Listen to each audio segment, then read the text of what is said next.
Hello students and welcome back to our YouTube channel विद्यम।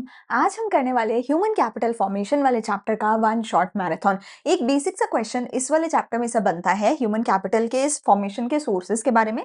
Otherwise उसके अलावा कुछ बहुत ज्यादा वेटेज ये चैप्टर रखता नहीं है, लेकिन जल्दी से पूरे का पूरा चैप्टर हम आज करेंगे, वन शॉट में करेंगे। देखो, कोई भी चैप्टर मिस नहीं करना है बिकॉज चैप्टर बहुत ईजी है, चैप्टर बहुत छोटे हैं। सो अगर वन शॉट भी सुन ले तो तुम्हारा काम हो जाएगा आधे घंटे के 40 मिनट के अंदर अंदर, ठीक है ना। अगर नोट्स चाहिए टेलीग्राम चैनल पे जाके फॉलो कर लेना, व्हाट्सएप पे सारे के सारे एमसीक्यूज आते हैं आफ्टर द वीडियो, ठीक है। एंड इंस्टाग्राम पे हर जगह पे हमें फॉलो जरूर करना है, मैंडेटरी है, कंपलसरी है, ठीक है। एंड चैनल को भी सब्सक्राइब कर लेना, ठीक है। शुरू करते हैं हमारा आज का लेक्चर ह्यूमन कैपिटल फॉर्मेशन का वन शॉट।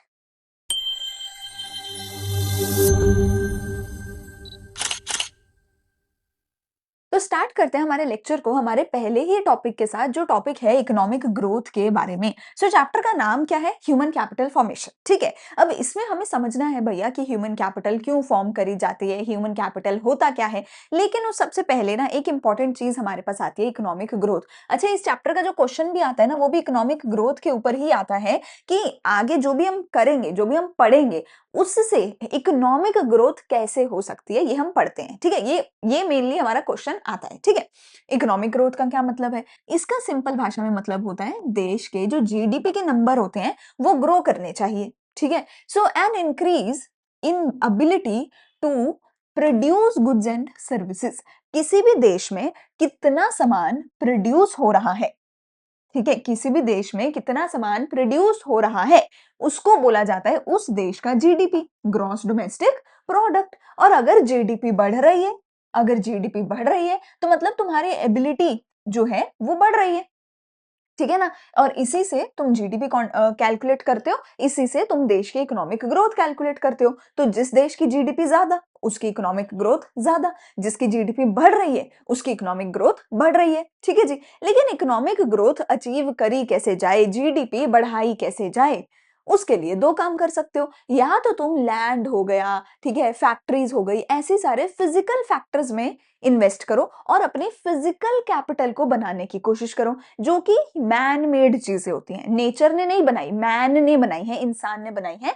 कि भैया तुम अपनी फैक्ट्री बना रहे हो, तुम अपनी बिल्डिंग बना रहे हो, तुम एक मशीन बना रहे हो, है ना। तो वो सारे जो फिजिकल चीजें हैं जो कि हम टच कर सकते हैं, देख सकते हैं, अच्छा, जो हम बेच सकते हैं, जो एक इंसान से दूसरे इंसान के नाम पे ट्रांसफर हो सकती है, वो सभी फिजिकल रिसोर्सेज यहाँ पर आते हैं हमारे, ठीक है। लेकिन human resource on the other hand क्या होता है? ह्यूमन रिसोर्स होते हैं हमारे इंसान, हमारे स्टूडेंट्स, हमारे इंजीनियर्स, हमारे डॉक्टर्स, हमारे आईटी प्रोफेशनल्स, हमारे कॉमर्स ग्रेजुएट्स, ये सारे होते हैं ह्यूमन कैपिटल। ह्यूमन कैपिटल का काम क्या होता है? ह्यूमन कैपिटल का काम होता है इन सारे मशीनों को चलाना, इन सारी फैक्ट्रीज को बनाना, इन सारे फिजिकल कैपिटल्स का यूज करके अपनी इकोनॉमी की ग्रोथ को बढ़ाना, अपने इकोनॉमी के जीडीपी को बढ़ाना, ठीक है। तो ये दो तरीके के हमारे पास कैपिटल हो सकते हैं, या तो फिजिकल कैपिटल या तो ह्यूमन कैपिटल, या तो फिजिकल कैपिटल या तो ह्यूमन कैपिटल, ठीक है जी। इन दोनों के बारे में हम पढ़ते हैं। क्या कहते हैं ये दोनों ही चीजें? फिजिकल कैपिटल कहती है कि भैया ये एक टैंजिबल एसेट है, ठीक है, जो इंसानों ने बनाया है।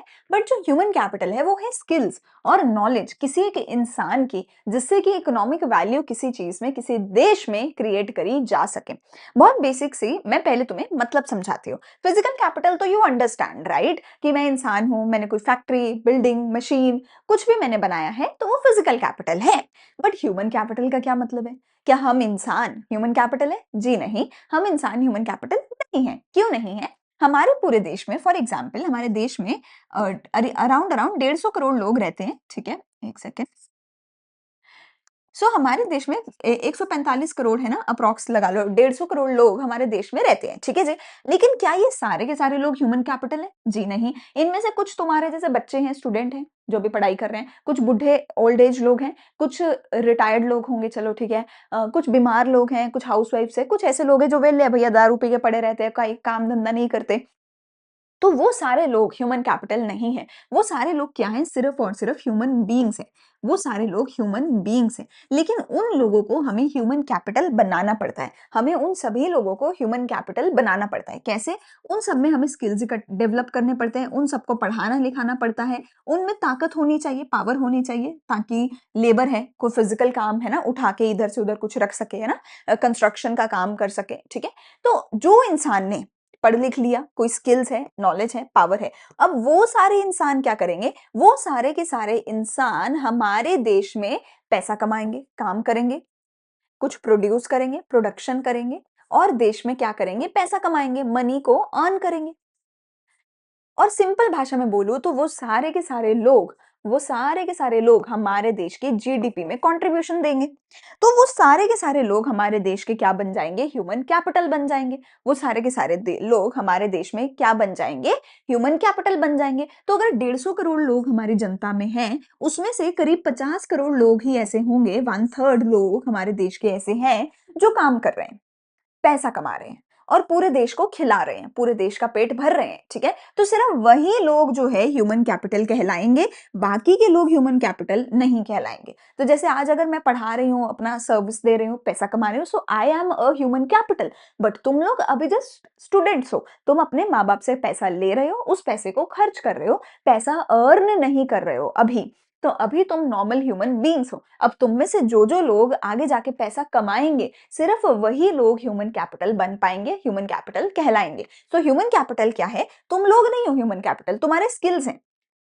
वो तो मैं भी इंसान, मैं पहले भी वही इंसान थी, आज भी वही इंसान हूँ। पहले मेरे पे वो स्किल्स नहीं थे, नॉलेज नहीं थी, फिर मैं एसआरसीसी गई, कॉलेज गई, मैंने वहां पे जाके वो सब सीख लिया। और अब जब मेरे पास स्किल्स है, नॉलेज है, अब मैं बन गई ह्यूमन कैपिटल, क्योंकि अब मैं प्रोडक्शन कर रही हूँ गुड्स एंड सर्विसेज की, पैसा अर्न कर रही हूँ, देश की जीडीपी को आगे बढ़ा रही हूँ। सो सिर्फ वही लोग ह्यूमन कैपिटल कहलाते हैं, ठीक है। अच्छा जी, अच्छा जी, तो फिजिकल कैपिटल और ह्यूमन कैपिटल में क्या डिफरेंस हुआ, ये टैंजिबल है, देख सकते हो, फैक्ट्री को, मशीन को, है ना, बिल्डिंग को, ये इंटेंजिबल है। तुम मेरे स्किल देख ही नहीं सकते। तुम्हें दिख रहा है कि मैं, तुम्हें मतलब फील हो रहा है कि मैम अच्छा बोल रही है, मैम अच्छा समझा रही है, अच्छा पढ़ा रही है। तुम देख नहीं सकते कि मैं अच्छा पढ़ा रही हूँ। मेरे पास एसआरसीसी की डिग्री है, ये तुम्हारे दिमाग को फील हुआ क्या, तुमने देख सकते हो क्या, ये तुम नहीं देख सकते हो, है ना। अरे भाई मैंने एसआरसीसी से पढ़ाई करी है, मैंने एसआरसीसी से पढ़ाई करी है। अब ये तुम्हें समझ आ रहा है, तुम देख नहीं सकते हो मेरी पढ़ाई को, मेरे स्किल्स को, और ये बाजार में बिक नहीं सकती। तुम मेरी डिग्री बाजार में बेच नहीं सकते, मेरे पढ़ाने की स्किल को बाजार में बेच नहीं सकते। लेकिन मैंने अगर कोई किताब लिख दी, तो वो फिजिकल कैपिटल है, वो बाजार में बिक सकती है, ठीक है। ये विद टाइम डिप्रिशिएट होती है। 10 लाख वाली मशीनरी जो है, गिरते गिरते 2 लाख की रह जाएगी। ये डिप्रिसिएशन नहीं होती है, ये बहुत कम होती है। अगर मैं अपनी हेल्थ पे लगातार इन्वेस्ट करूं, तो इंसान बीमार कम होगा, जल्दी उसकी डेथ नहीं होगी इंसान की, तो वो डिप्रिसिएशन कम लगेगी अगर तुम इन्वेस्ट करते रहोगे तो।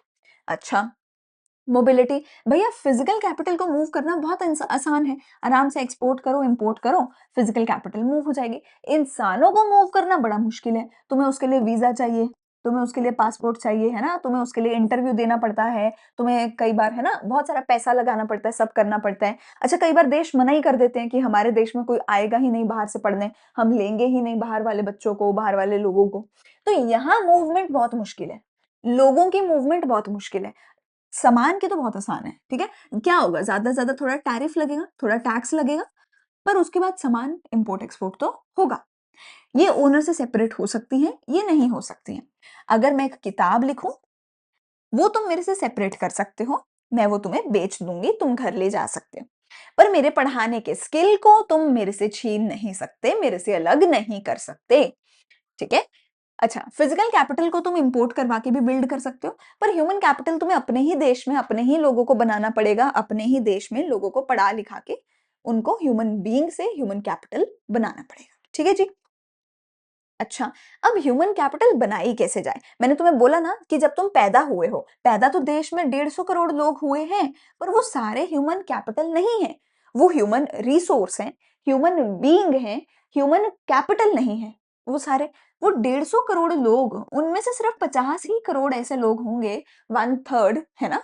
वर्कर पॉपुलेशन रेशो पढ़ी है ना तुमने, 33% लोग, 1/3 लोग काम करते हैं हमारे देश में, ठीक है ना। तो सिर्फ वही लोग ह्यूमन कैपिटल हैं।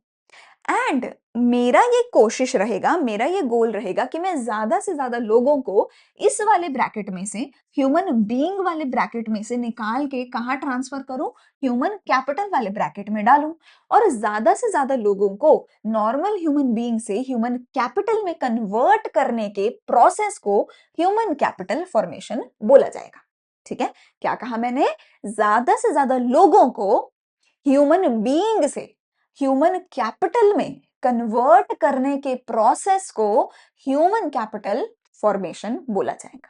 ठीक हो गई बात? ह्यूमन कैपिटल फॉर्मेशन इसको बोला जाएगा। तो ह्यूमन कैपिटल फॉर्मेशन का क्या मतलब है कि लोगों को डेवलप करना, लोगों की एबिलिटीज को, लोगों के स्किल्स को डेवलप करना। और वो कैसे किया जाएगा? ह्यूमन कैपिटल में इन्वेस्ट करके ही वो तुम कर सकते हो। तुम्हें लोगों में इन्वेस्ट करना पड़ेगा, तभी वो ह्यूमन कैपिटल से लोग के जो है ह्यूमन रिसोर्स बन पाएंगे। तुम्हें इन्वेस्ट करना पड़ेगा लोगों में, लोगों के अंदर। ठीक है? अच्छा जी, अब कैसे इन्वेस्ट किया जाए, कहाँ-कहाँ इन्वेस्ट किया जाए? तो हम जो है एच टाइम, ठीक है?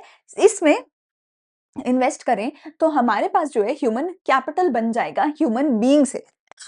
ठीक है? तुम्हें क्या करना है? लोगों की हेल्थ पे, ट्रेनिंग पे, इंफॉर्मेशन पे, माइग्रेशन पे, एजुकेशन पे, इन सब चीज़ों पे खर्चा करना है। फॉर एग्जाम्पल एक बहुत सिंपल सी एग्जाम्पल ले लेते हैं कि जब मैं एसआरसीसी गई थी, ठीक है, तो उससे पहले मैं एक छोटे से अपनी टीयर 3 सिटी में रहती थी।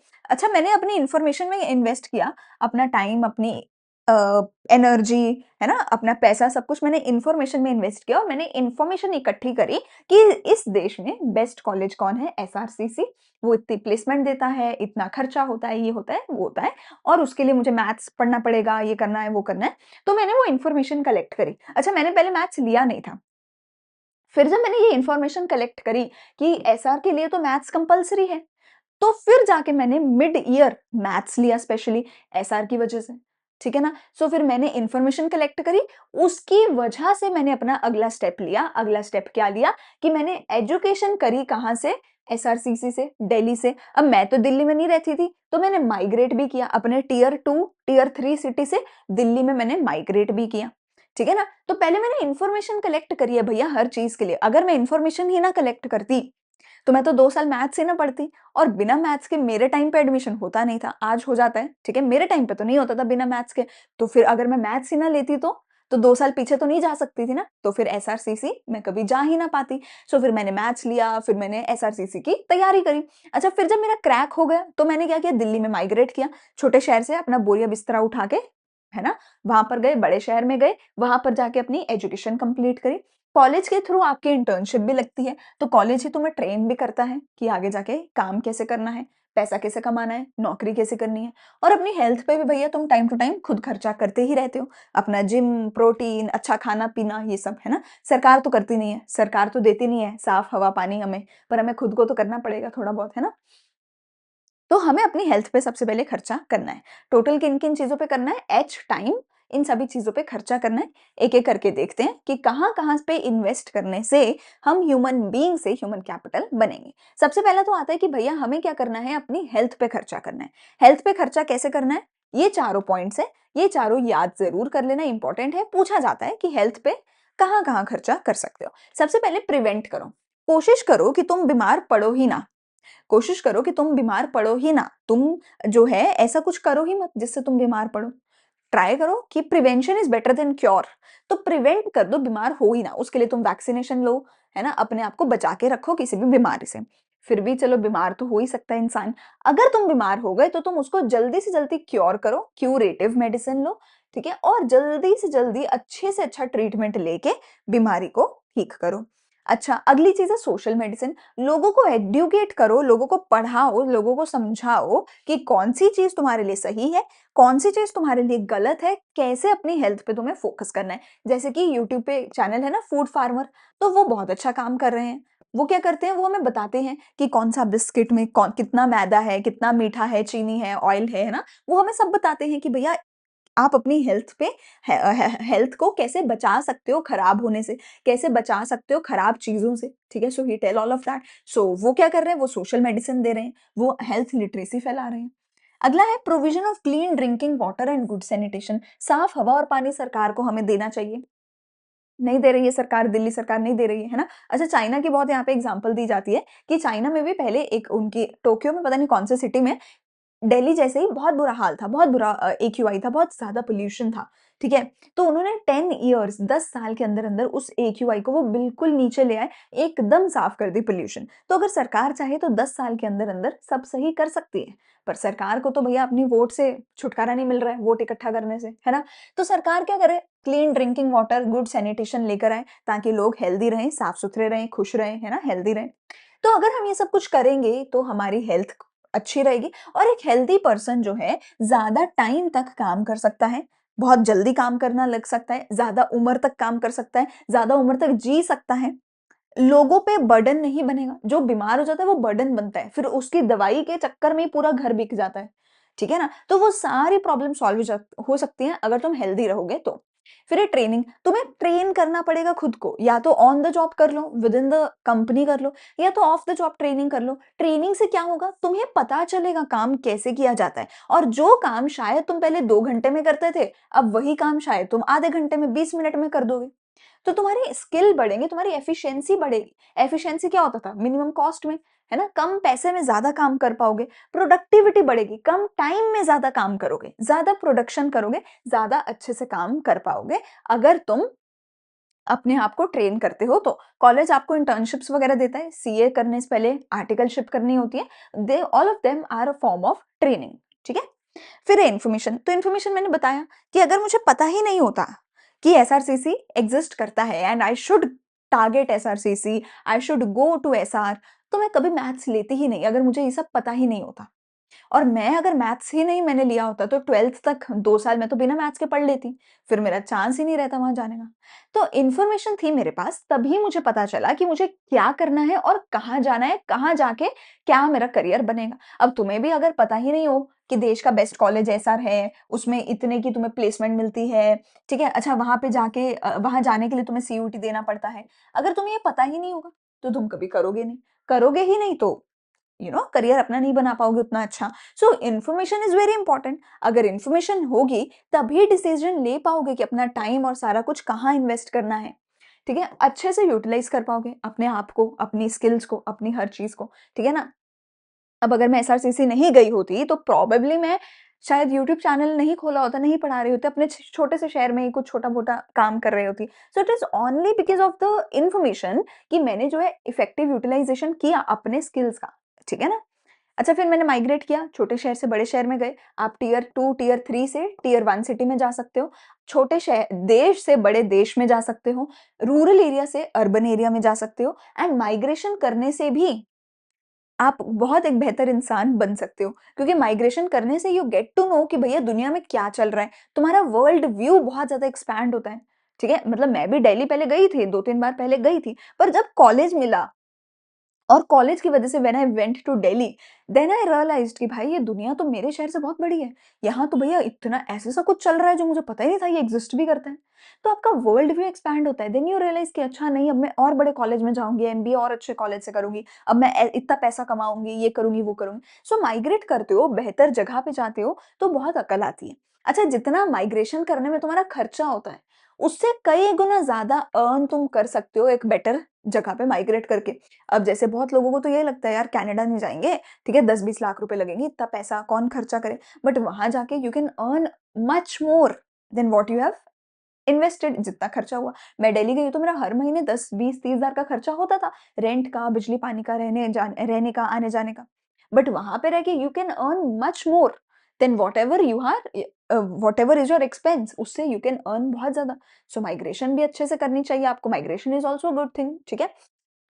एंड देन इज एजुकेशन, वो तो पता ही है हमें कि पढ़ाई तो बहुत ज़्यादा ज़रूरी है ना? चाहे हमारा एजुकेशन बोर्ड अच्छा हो या ना हो, पर एजुकेशन फिर भी ज़रूरी है। अच्छा जी, एजुकेशन से क्या होता है? एजुकेशन से क्या होता है? हमारे स्किल्स बढ़ते हैं। एक एजुकेटेड पर्सन जो है इज़ मोर देन दैट, जो स्किल्स हैं एक एजुकेटेड पर्सन के, वो ज़्यादा हैं as compare to an uneducated person, ठीक है? एजुकेशन से हमारा जो डेवलपमेंट प्रोसेस है, इकोनॉमिक ग्रोथ का, वो ज़्यादा स्पीड अप होता है। हम ज़्यादा काम-धंधा कर सकते हैं, हम बेहतर इंसान बन सकते हैं, ठीक है ना? एक जो पढ़ा लिखा है, एजुकेटेड इंसान है, they will understand the changes taking place in the society. उनको समझ आएगा कि दुनियादारी में क्या चल रहा है। फॉर एग्जाम्पल एआई है, एआई को बनाया किसने? पढ़े लिखे लोगों ने, पर एआई को चला भी वही सकता है जो पढ़ा लिखा है, ठीक है? एआई सच में इतनी बढ़िया चीज है, इतनी बढ़िया चीज है, अगर आपको सही से आता है वो यूज करना, your life will change. But वो वही इंसान चला सकता है जो पढ़ा लिखा है, जिसको अकल है, नॉलेज है, ठीक है? गिव्स हायर अर्निंग, आप ज़्यादा पैसा तभी कमा सकते हो जब आप पढ़े लिखे हो। देखो भैया, तुम लोग बोलते हो piece of paper can't change your life, I always say a piece of paper changes, totally changes your life, ठीक है? आप टॉप के 2-4 लोग देख लेते हो कि अरे एलन मस्क तो बिना पढ़ाई के बन गया, अलक पांडे सर ने तो कॉलेज ड्रॉप आउट किया था, हम भी कॉलेज ड्रॉप नहीं भाई, नहीं। लाखों में, करोड़ों में किसी एक की किस्मत होती है, लाखों करोड़ों में किसी एक की किस्मत होती है कि वो कॉलेज ड्रॉप आउट करके वो बन गया, ठीक है? हम मतलब तुम मुझे कितना 10 एग्ज़ाम्पल दे दोगे कि इसने कॉलेज ड्रॉप आउट किया और ये ऐसा बन गया। भाई मैं तुम्हें हज़ारों एग्ज़ाम्पल दे दूँगी कि एसआरसीसी से 1000 बच्चे पास आउट हुए, हज़ारों के हज़ारों ने अच्छे पैसे कमाए। आईआईटी से 1000 बच्चे पास आउट हुए, सबने अच्छा पैसा कमाया। 1000 लोगों ने अच्छे कॉलेज से एमबीए किया, सबने अच्छा पैसा कमाया। ठीक है ना? Probably not millionaire, billionaire, but उन सबका एक ऐसा स्टैंडर्ड होगा जो उनके माँ-बाप के लाइफ स्टैंडर्ड से बेहतर उन्होंने अपने लिए बनाया होगा। ठीक है ना? अपने एंसेस्टर से बेटर उन्होंने अपने लिए किया होगा पढ़ लिख के। So a piece of paper does change your life. मैं अपने सारे स्टूडेंट्स को बोलती हूँ कि अगर मैं एसआर नहीं गई होती, अगर मैं एसआरसीसी में एडमिशन नहीं मैंने लिया होता, ना ही मैं यूट्यूब कर रही होती, ना ही मैं पढ़ा रही होती, ना ही इतना पैसा कमा रही होती, ना ही मेरे को इतना अकल होता, ना ही मुझे ऐसा बोलना आता। So it's only because of the piece of paper, only because of education कि मेरी अर्निंग कैपेसिटी बढ़ी, मैं बेहतर इंसान बनी, मुझे एआई चलाना आता है, मुझे दुनियादारी समझ आती है, मैं नई टेक्नोलॉजीज़ अडैप्ट कर सकती हूँ, मैं इनोवेटिव काम कर सकती हूँ। It's only because of education. So you should invest in education, you should invest your time and everything in education, ठीक है? वो टोटली वर्थ इट होता है, ठीक है? ठीक है? सो ये सारे काम करके हम एक ह्यूमन कैपिटल बन सकते हैं। अब इम्पोर्टेंस क्या है ह्यूमन कैपिटल की? इम्पोर्टेंस जल्दी-जल्दी से कर लेते हैं। It's not a very important topic, ज़्यादा इम्पोर्टेंट था sources of human capital formation, वो मैंने सारे आपको करवा दिए हैं। उनमें से ही क्वेश्चन बनेगा और क्वेश्चन बनेगा कि इनमें से किसी एक का उठा लिया जाएगा, जैसे आपकी हेल्थ का उठा लिया जाएगा और बोला जाएगा कि ये कैसे इकोनॉमिक ग्रोथ में पार्टिसिपेट करता है। ये क्वेश्चन बनेगा, ठीक है? तो मेजरली वही है, उसको ध्यान रखना। आगे चलते हैं कि इम्पोर्टेंस क्या है ह्यूमन कैपिटल फॉर्मेशन की? भैया इससे रूरल एरियाज़ डेवलप होते हैं, इससे रूरल एरियाज़ डेवलप होते हैं। हमें नई एग्रीकल्चर टेक्निक्स तभी मिलेंगी, जब हम पढ़े लिखे होंगे, हमें टेक्नोलॉजी बनानी आती होगी। आजकल एग्रीकल्चर बहुत एडवांस हो गया है, बहुत ज़्यादा एडवांस हो गया है और वो भी तभी हुआ है क्योंकि हमने ह्यूमन कैपिटल में इन्वेस्ट किया। इंसान ही तो बनाते हैं सारे रोबोट, सारी मशीनें, ठीक है? लोगों को स्किल आता है, लोग जो है कॉटेज इंडस्ट्री में जाते हैं, अलग-अलग तरीके की इंडस्ट्रीज़ खोलते हैं, डाइवर्स होता जा रहा है रूरल एरिया, तो लोग ज़्यादा पैसा कमा रहे हैं, रूरल एरियाज़ डेवलप हो रहे हैं, ठीक है?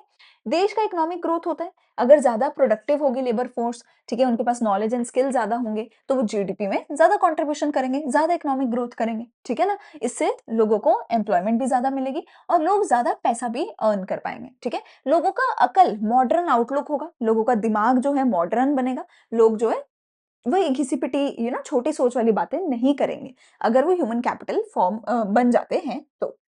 अच्छा, देश की नेशनल वेल्थ बढ़ेगी, क्यों? क्योंकि हम ज़्यादा पैसा इकट्ठा कर पाएँगे, हम ज़्यादा सामान एक्सपोर्ट कर पाएँगे, अपने देश में सामान ज़्यादा बना पाएँगे कि हमें इम्पोर्ट ना करना पड़े, तो हमारी नेशनल वेल्थ बढ़ेगी, ठीक है? लेबर फोर्स हमारी अच्छी होगी। अच्छा, अब हमारे देश में एक बहुत अच्छी चीज़ है, मतलब देखो इंडिया मुझे लगता है दुनिया में one of the best countries है। तुम बोलोगे कि हाँ, एक्यूआई नहीं है, ये नहीं है, वो नहीं है, सरकार ऐसी, सरकार वैसी, but India as a country जो है ना, वो शायद दुनिया में कहीं नहीं है। मतलब अगर हम इंडिया को अच्छे से डेवलप करें। इंडिया में इतनी कैपेबिलिटी है डेवलप होने की जो शायद किसी और देश में नहीं है। वो बात अलग है कि हम उतने अच्छे से डेवलप नहीं कर रहे हैं, बट अगर करेंगे तो इट्स द बेस्ट, ठीक है? तो ऐसे ही मतलब बहुत अच्छी चीज़ें भी हैं देश में, बहुत अच्छी चीज़ें हैं। फॉर एग्ज़ाम्पल हम यही बात करते हैं, जैसे एसआरसीसी ले लो और आईआईटीज़ पकड़ लो, आईआईएम्स पकड़ लो, ये सारे टॉप कॉलेज के जो बच्चे हैं, a lot of them are doing work from home और वर्क फ्रॉम होम सारे कहाँ कर रहे हैं? अमेरिकन कंपनीज़ में। तो अमेरिकन कंपनीज की वजह से इंडिया में पैसा आ रहा है क्योंकि इंडिया के लोग वर्क फ्रॉम होम कर रहे हैं हमारे देश में बैठ के। अमेरिकन कंपनीज इंडिया के बच्चों को उठा के लेकर जाती हैं, तो हमारे देश में वो पैसा आता है। हम अपनी सर्विसेज एक्सपोर्ट करते हैं, हमारे देश में वो पैसा आता है, ठीक है ना? तो इससे जब हम सामान को एक्सपोर्ट करें, सर्विसेज को एक्सपोर्ट करें, हमारे देश में बाहर से पैसा आए, हमारे देश के लोग को एम्प्लॉयमेंट मिले, तो हमारे देश की नेशनल वेल्थ बढ़ती है, ठीक है? लोगों का लाइफ क्वालिटी बढ़ता है, टेक्नोलॉजी इंप्रूव होती है, इन्वेंशन, इनोवेशन सब कुछ होता है। भाई जो एक अनपढ़ इंसान होगा, ना तो वो एआई डेवलप कर सकता है, ना ही वो एआई चला सकता है। तो अगर तो तुम्हें टेक्नोलॉजी बनानी है, अगर तुम्हें टेक्नोलॉजी अडॉप्ट करवानी है, टेक्नोलॉजी लोगों को बोलना है कि यूज़ करो, उस सब के लिए स्किल्स चाहिए, एजुकेशन चाहिए, ट्रेनिंग चाहिए, ठीक है ना? तो ability to adapt new technology और नई टेक्नोलॉजी को इनोवेट करना, इन्वेंशन करना, दोनों ही चीज़ों के लिए ह्यूमन कैपिटल होना ज़रूरी है, ठीक है? लोगों को एजुकेशन दो ताकि वो नई टेक्नोलॉजी बना भी सकें और इस्तेमाल भी कर सकें, ठीक है? फिजिकल कैपिटल के लिए भी ह्यूमन कैपिटल चाहिए, वरना आपकी मशीनें, आपकी बिल्डिंग्स, फैक्ट्रीज कौन बनाएगा? अगर इंसान अच्छा नहीं होगा। अगर हर कोई बीमार पड़ा है तो कंस्ट्रक्शन कौन करे? ठीक है ना? सो ह्यूमन कैपिटल ही है जो फिजिकल कैपिटल को सही तरीके से बना सकती है, इस्तेमाल कर सकती है। ठीक है? टेक्नोलॉजी का तो हमने पढ़ ही लिया, है ना? चलो, अगला अब मेरे पास एक लास्ट टॉपिक आता है, growth of education sector in India. Not very important but we have this topic. इसमें से एमसीक्यू वगैरह बन जाते हैं, नॉट अ लॉन्ग क्वेश्चन, ठीक है? देख लेते हैं। सो कहते हैं कि भैया हमें ह्यूमन कैपिटल फॉर्म करने के लिए इन चीजों पे खर्चा करना पड़ेगा, ठीक है? इंडिया एक फेडरल कंट्री है। हमारे देश में जो लोकल गवर्नमेंट है, स्टेट गवर्नमेंट है, यूनियन गवर्नमेंट है, तीनों ही अपने अपने लेवल पर जो है एजुकेशन पे, हेल्थ पे खर्चा करते हैं। तीनों का अपना अपना बजट होता है, अपना अपना खर्चा होता है, और तीनों का ही काम होता है कि वो लोगों की एजुकेशन पे, हेल्थ पे खर्चा करे और लोगों को ह्यूमन कैपिटल बनाए, ठीक है? इंडिया में कौन सी रेगुलेटरी अथॉरिटी है जो एजुकेशन को देखती है, एजुकेशन को रेगुलेट करती है? अलग अलग है। जैसे किताबों के लिए हमारे पास क्या है? एनसीईआरटी है, ठीक है? फिर एआईसीटीई है हमारे पास, वो अच्छा एक-एक करके इन सबको देख ही लेते हैं। तो हमारे पास जो है ministry of human resource development है, ठीक है? जो रिस्पॉन्सिबल है पूरे देश के लोगों के डेवलपमेंट के लिए, ह्यूमन रिसोर्स के डेवलपमेंट के लिए। मेजर मेजर बॉडीज हमारे पास क्या है? यूजीसी है, एआईसीटीई है, ये सारी हैं। तो 1961 में सितंबर में आया था हमारे पास एनसीईआरटी, ठीक है? ये क्या करती है? क्वालिटेटिव चेंजेस लेकर आती है स्कूल एजुकेशन में। हमारे स्कूल एजुकेशन की क्वालिटी को इम्प्रूव करने का काम एनसीईआरटी का होता है। तुम इसीलिए सारे एनसीईआरटी किताबें पढ़ते हो, ठीक है? फिर ये एआईसीटीई, ठीक है? 1945 में आया था, for the development of technical education and management education system in the India. So technical and management education के लिए ये आया। फिर आया हमारा यूजीसी। यूजीसी आया 1953 में, for determination and maintenance of teaching and research in the university education. So जितनी भी यूनिवर्सिटीज हैं ऑल राउंड हमारे देश की, प्राइवेट हो, सरकारी हो, सबको यूजीसी से सर्टिफाइड होना जरूरी है। कोई भी ऐसा नहीं कर सकती मैं कि मैंने, देखो ये तो मैं कर सकती हूँ कि मैं तुम्हें 11th 12th पढ़ा सकती हूँ, पर 11th 12th से पास आउट होने के लिए तुम्हें एक स्कूल में एडमिशन लेना होगा। जो स्कूल या तो किसी स्टेट बोर्ड का लाइसेंस हो उसके पास, या तो सीबीएसई का लाइसेंस हो, वही तुम्हें दे सकता है 12th की डिग्री। ऐसे ही मैं तुम्हें बीकॉम की कोचिंग तो दे सकती हूँ, पर बीकॉम की डिग्री लेने के लिए तुम्हें एक ऐसे कॉलेज में जाना पड़ेगा जिस कॉलेज को लाइसेंस मिला हुआ है यूजीसी से, ठीक है? मैं तुम्हें एमबीए की पढ़ाई तो करवा सकती हूँ, पर एमबीए की डिग्री लेने के लिए, कि जिसको लिखा जाए कि हाँ ये एमबीए की डिग्री है, उसके लिए एक ऐसे कॉलेज में जाना होगा जो यूजीसी से सर्टिफाइड हो, ठीक है? तो यूजीसी जो है पूरे देश भर के कॉलेजेस को देखता है, ठीक है? अच्छा, आगे regulatory authority in the health sector. Health sector में कौन है हमारा? हेल्थ सेक्टर में तो देखो बेसिकली हमारा क्या है? Indian council of medical research, ICMR है, ठीक है? मेजरली यही है जो हेल्थ सेक्टर में काम करते हैं, ध्यान देते हैं। तो ministry of health at the union and state level departments of the health and various organisation, ठीक है? तो हमारी मिनिस्ट्री है हेल्थ की, यूनियन लेवल पे भी होती है, स्टेट लेवल पे भी होती है, मतलब सेंट्रल लेवल पे भी मिनिस्टर ऑफ हेल्थ होता है, हर स्टेट का भी अपना मिनिस्ट्री ऑफ हेल्थ होती है, ठीक है? तो वो लोग ऑब्वियसली हेल्थ पे फोकस करते हैं, और उसके अलावा अलग-अलग ऑर्गेनाइजेशन है, जैसे कि एमआर है, आईसीएमआर है, सॉरी, जैसे कि आईसीएमआर है। तो ये सारी ऑर्गेनाइजेशंस भी जो है हेल्थ पे फोकस करती है, ठीक है? आईसीएमआर क्या है? एपेक्स बॉडी है हमारे देश भारत में, जो फॉर्मुलेशन करती है, कोऑर्डिनेशन करती है, प्रमोशन करती है बायोमेडिकल रिसर्च की, ठीक है? और ये वन ऑफ द बेस्ट है पूरी दुनिया में, ठीक है? आगे एजुकेशन सेक्टर के बारे में थोड़ी-सी और बातें करते हैं। इंडिया जो है इसमें हमारे देश में पूरी दुनिया भर के one of the largest illiterate population है। बेसिकली क्योंकि पूरे देश की सबसे ज़्यादा पॉपुलेशन ही हमारे देश में है। तो ऑब्वियसली पूरी दुनिया की सबसे ज़्यादा पॉपुलेशन हमारे देश में है, तो पूरी दुनिया के सबसे ज़्यादा इलिटरेट भी हमारे देश में होंगे। ऑलमोस्ट 1/3 ऑफ जो है वर्ल्ड पॉपुलेशन है इलिटरेट्स की, वो इंडिया में रहती है, ठीक है? इंडिया में अगर मैं बात करूँ एडल्ट लिटरेसी क्या रेट, मतलब पहले नाम समझ लेते हैं फिर नंबर्स देखेंगे। एडल्ट लिटरेसी रेट क्या है? कि जितने भी टोटल एडल्ट्स हैं, उसमें से पढ़े लिखे कितने हैं? प्राइमरी कंप्लीशन रेट क्या है? कि जितने भी टोटल लोग हमारे देश में हैं, उनमें से प्राइमरी स्कूल कितने लोगों ने कंप्लीट किया हुआ है, टोटल बच्चों में से? यूथ लिटरेसी रेट क्या है? परसेंटेज ऑफ पीपल जो 15 से 24 सालों के बीच में जो लोग हैं, उनमें से जितने भी लोग सही से अंडरस्टैंडिंग के साथ, समझ के साथ रीड कर सके, राइट कर सके एक छोटा-मोटा स्टेटमेंट, उन सबको लिटरेट बोला जाएगा यूथ में, ठीक है? सो 15 टू 24 की एज वाले जितने भी लोग मतलब लेट्स से 15 टू 24 की एज में अगर 100 लोग हैं, तो उसमें से अगर 50 लोग ही हैं, जो समझ के रीड कर सकें, राइट कर सकें, तो 50% है हमारा यूथ लिटरेसी रेट, ठीक है? अच्छा जी। अब सरकार खर्चा किस चीज़-चीज़ पे किस-किस चीज़ पे करती है, कैसे-कैसे करती है? तो सरकार का ना बेटा मेजरली एक बहुत बड़ा फ़ोकस रहता है कि सरकार एजुकेशन पे ज़्यादा खर्चा करे।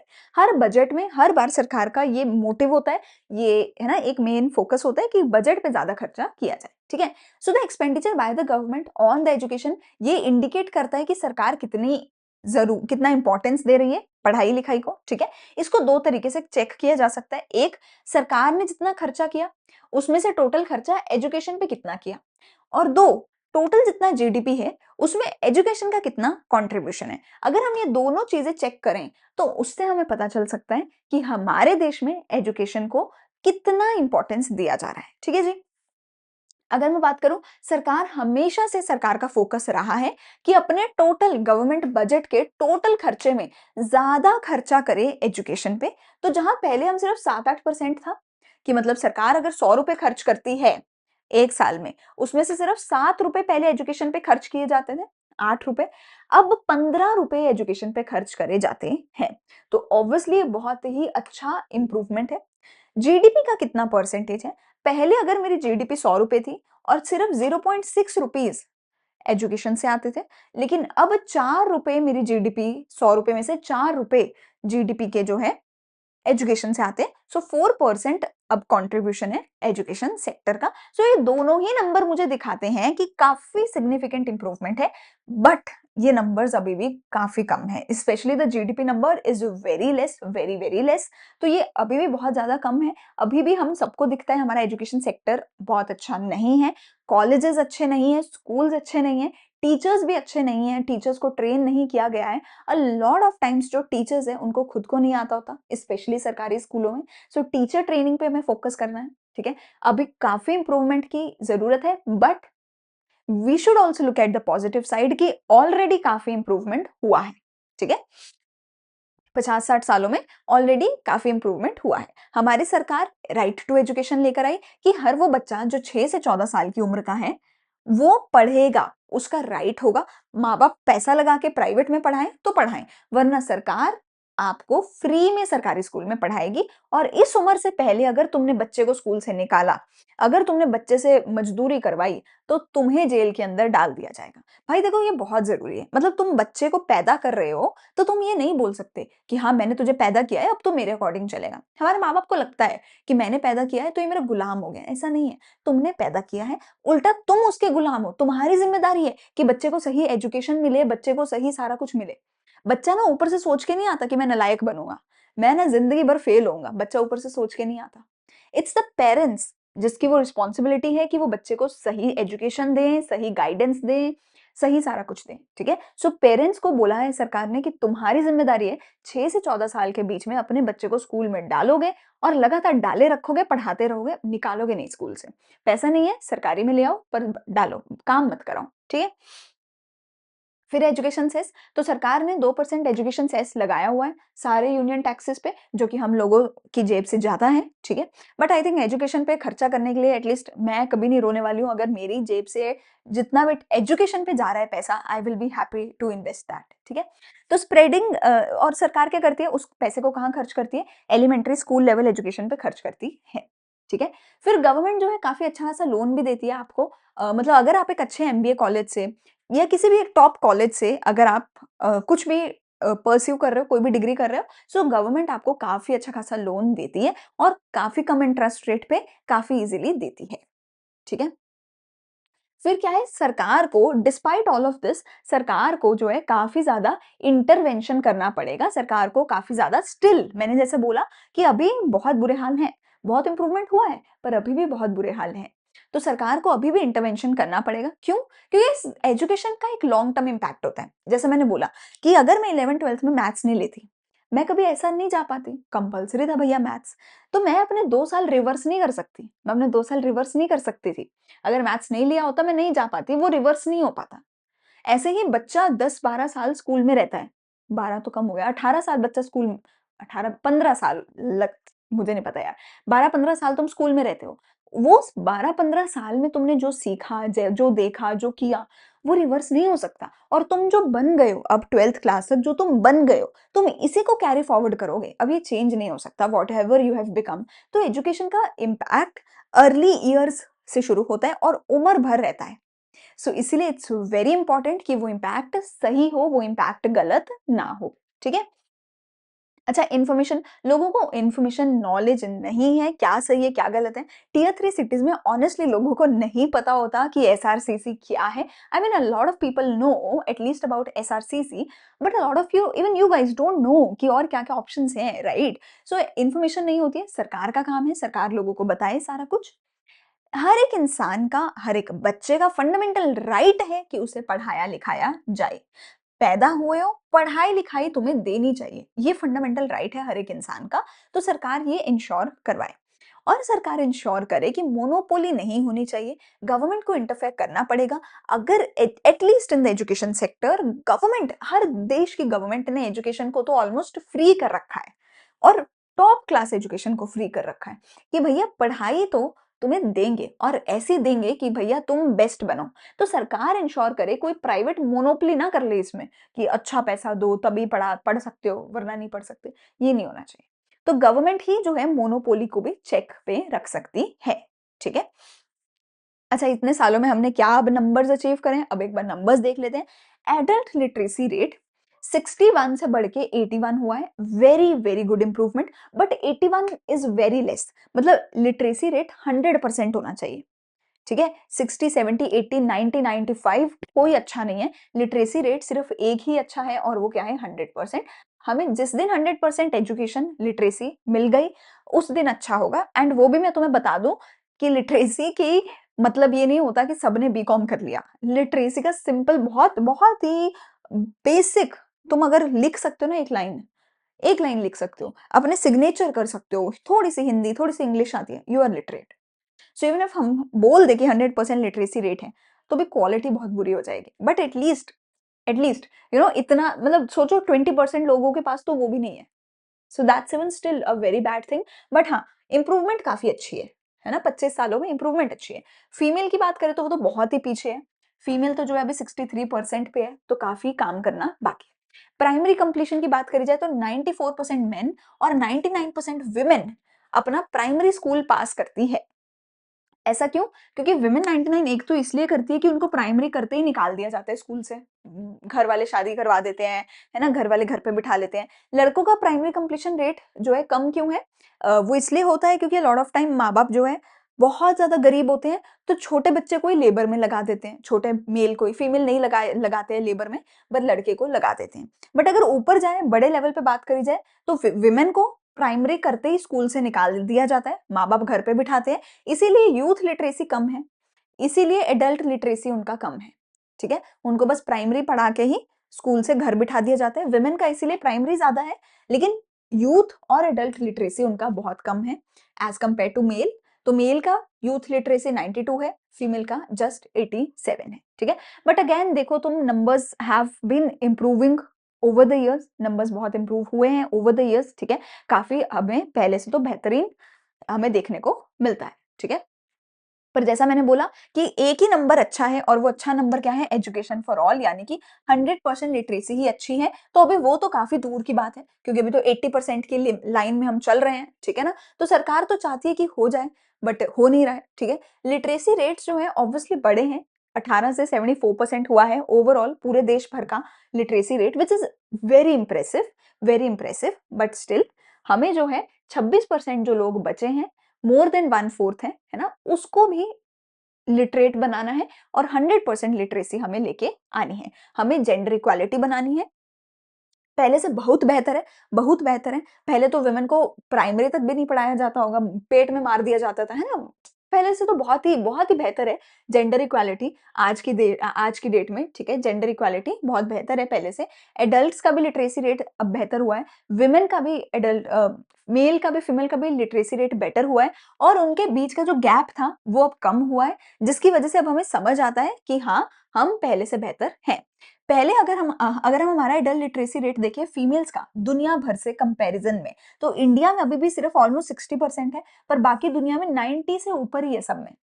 और वो भी छोटे-मोटे देश हैं, श्रीलंका, फिलीपींस, कोई ऐसे यूएस की बात नहीं हम कर रहे। तो एशिया में भी हम काफ़ी पीछे हैं अभी। ठीक है? बट स्टिल पहले से बेहतर है। तो वुमेन को जो है एजुकेशन ज़्यादा देनी चाहिए, वुमेन की एजुकेशन को प्रमोट करना चाहिए। इससे वुमेन का सोशल स्टेटस बढ़ेगा, वुमेन की इकोनॉमिक इंडिपेंडेंस बढ़ेगी और वुमेन हेल्थ केयर पे फोकस कर पाएगी। वुमेन समझ पाएगी कि ज़्यादा बच्चे पैदा नहीं करूँगी मैं। वुमेन समझ पाएगी कि मैं उसको अपने जो भी बच्चे हो गए हैं, 1-2 बच्चे, उनका ध्यान कैसे रखना है, फैमिली का ध्यान कैसे रखना है, फैमिली प्लानिंग कब और कैसे करनी है, वो सब वुमेन समझ पाएगी, तो अब बेहतर हो पाएगा। भारत में तुम एजुकेशन पिरामिड देख सकते हो, primary, secondary, higher secondary, 12th है ना? आई think this is 8th, 10th, 12th, graduation, post graduation, ये सब भारत में होता है, ठीक है? अगर वैसे हम बात करें कि एम्प्लॉयमेंट कितना है हमारे देश में, तो unemployed male graduates in rural area almost 20%, unemployed male graduates in rural area uh, I think this I think इनमें से एक फीमेल होगा, I think this would be female, so that is 16%, unemployed female graduates in urban area is 30%। ठीक है? Which is I mean of course a very huge number. कहते हैं कि तुम पढ़ भी रहे हो भैया, अगर तुम पढ़ लिख भी लेते हो, तो पढ़ लिख के भी ना तुम्हें नौकरी तो मिलने वाली है नहीं है। मतलब अगर ऑलमोस्ट 30% लोग पढ़ लिख के भी अनएम्प्लॉयड है, तो लोग बोलते हैं पढ़ना ही क्यों है? नौकरी तो है नहीं, तो पढ़ाई भी क्यों करें? सो गवर्नमेंट का काम सिर्फ पढ़ाई तक नहीं है, उसके बाद नौकरी देना भी गवर्नमेंट का ही काम है, ठीक है? तो ओवरऑल हमने एक थोड़ा-सा देखा है कि इंडिया में एजुकेशन सेक्टर कैसा है, पहले से बहुत इम्प्रूव्ड है, but still we are around 75% है ना? और बाकी के 25% लोग इलिटरेट हैं। So we have to take that to a full 100%, तभी एजुकेशन बेहतर हो पाएगी। एंड ये तो सिर्फ नंबर्स हैं, क्वालिटी तो बहुत ही बुरी है। वो जो 75 पढ़ लिख गए, वो भी बहुत बुरी क्वालिटी का पढ़े हैं। So quality and the quantity both should improve, and हो रहा है विद टाइम, अच्छा होगा, ठीक है? सो ह्यूमन कैपिटल फॉर्मेशन का चैप्टर यहीं पे होता है खत्म। हमने पढ़ा है ह्यूमन कैपिटल के सोर्सेस, वही सबसे इंपॉर्टेंट है, एच टाइम, ठीक है? हमने वो सारे पढ़े और वो कैसे इकोनॉमिक ग्रोथ में कंट्रीब्यूट करता है वो ज़रूरी है। ये बाकी सारी चीज़ें पढ़ लेना, आइडिया होना चाहिए, पर ज़रूरी वो था। अगर कोई डाउट है तो कमेंट सेक्शन में पूछ सकते हो। मैं मिलने वाली हूँ अगली वीडियो में अगले चैप्टर के साथ। Thank you and bye bye.